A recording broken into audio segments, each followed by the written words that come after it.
Captain Alex, Chapter 13.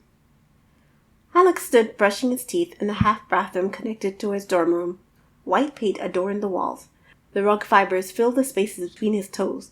A window to his left above the toilet gave a nice view of the city at night, all sparkling with golden lights. Quite a nice place, but no bathroom, no matter how scenic, could hold a person's attention for long, which is why Alex had brought in his data hub with him. He tapped the screen while scrubbing his teeth. Tajay peeked in through the open door.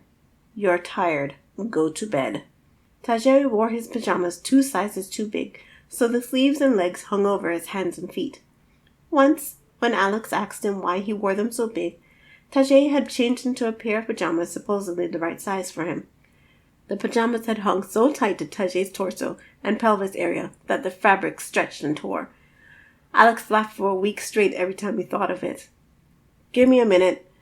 Alex spat in the sink. "I'm almost done." He washed out his mouth. Once finished, he walked into the room while keeping his eyes glued to the data hub. "It looks like with Danielle and Emily accepting our invite, we meet the requirements for a full team." "Only 4 members." "A small team is better than a larger one, in my opinion." Alex plugged his data hub into the wall. "It's easier for us to communicate, and easier to keep us all on the same page." "If one falls..." Tajay sat on his bed. I know. If one person becomes unavailable for whatever reason, there's no one left to do his or her job. It's even worse because one person will be doing more than one job." Alex set the data hub on his nightstand.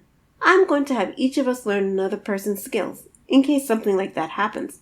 Danielle can learn the basics of being a medical tech, and I can learn Danielle's technical specialties.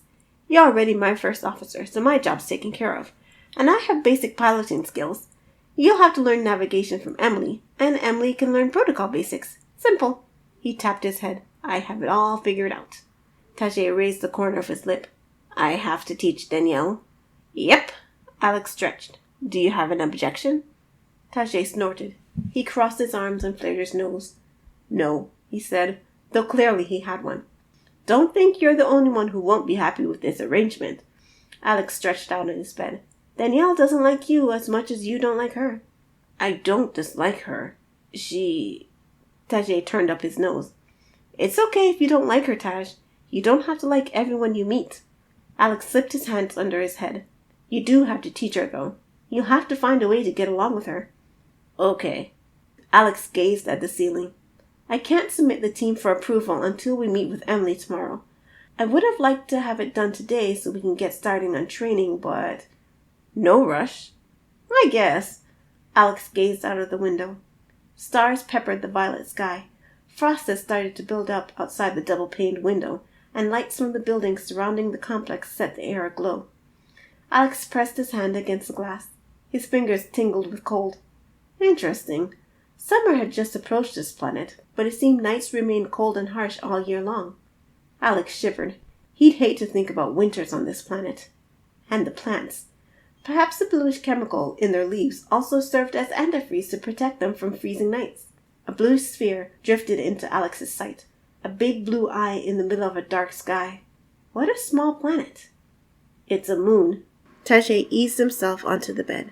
If he had plopped himself down, he could have bent or broken the frame, as they had discovered several times over the years. "Is that right?" Alex kept his eyes on it. "Oh yeah, this planet is orbited by a moon, isn't it? It's going to take some time for me to get used to it. I'm so used to seeing a huge gas giant in the sky at night." He paused. Silence hung in the air. A scene played itself out in his mind. Sitting on the front porch on a warm summer's night while arguing with Tajay, Arbil, the planet Ansar orbited, hung in the sky. His foster mother, Marilyn, hummed and knitted while his foster father, David, whittled something and warned them against arguing. Those nights made Alex feel as if his whole world had fallen into place. Tears stung his eyes. "I miss Ansar, Taj." "Me too." "You know," Alex rubbed the tears from his eyes, "every once in a while, something comes through in my memory, especially when I'm daydreaming." He studied the moon through narrowed eyes. 2 moons and 1 sun. I remember looking up at the sky and seeing 1 sun, but looking up at the same sky at night and seeing 2 moons. He turned his eyes to Tajay. "Do you remember being on a planet like that?" Tajay paused. He looked up at the ceiling and narrowed his eyes. He shook his head. Alex smirked. Figures. Tajay never remembered incidentals. It could have been your home planet. Alex lifted himself onto his elbows. Or maybe it's mine. Could be. We'll figure it out someday. Alex reached over to tap his data hub. The lights on his side of the room went off. Good night, Taj. I'm going to sleep. About time. Tajay turned his lamp off manually. Moonlight shone into Alex's eyes. He squinted.